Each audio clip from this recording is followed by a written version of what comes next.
Hi, everybody. This is the more formal version of the side, and CPCTC. So here we go. We've got B is the midpoint of DC. So that tells us, and before we start our proof, a lot of people like to just start writing it out. A good idea is to look and analyze what you're looking at. B is the midpoint of DC, which tells us that this side is the same size as this side. That's what B midpoint means, um, that the two sides are the same. We also are given that AD is congruent to AC. So we already know that these two sides are congruent. And finally, we also know that AB is congruent to itself. We call that the reflexive property.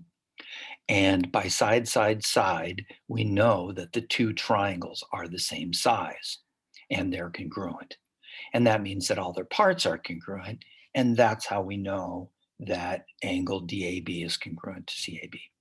So that's what we do before we start our proof. Then we write it down. We start with what's given. B is the midpoint of DC. They told us that. That's given. They told us so.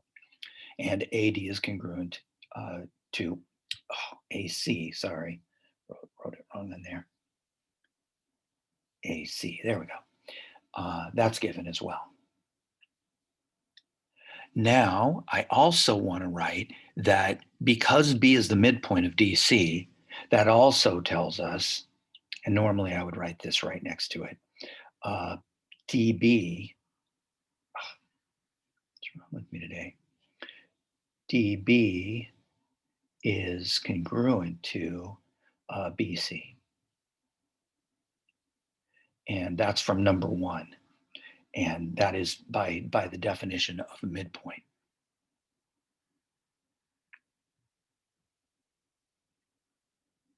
I'm just going to put MP for midpoint.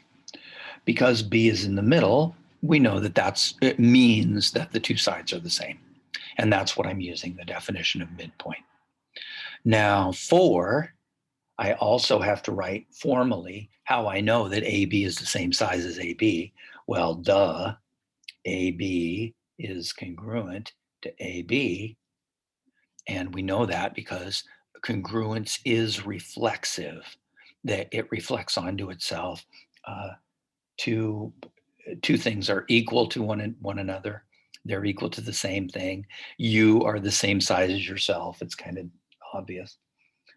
That is the reflexive property of congruence. I'm going to shorten it a little bit.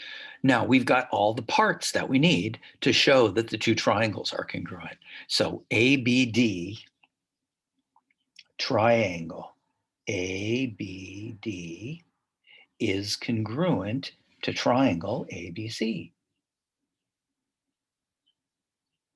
And we know that by the side, side, side congruence relation.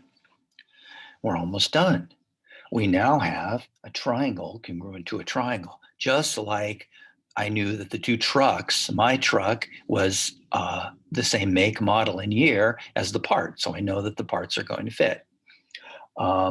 6, that is the CPCTC, and I know that the angle DAB, that angle, is the same size as angle CAB, and I'll write it in the same order.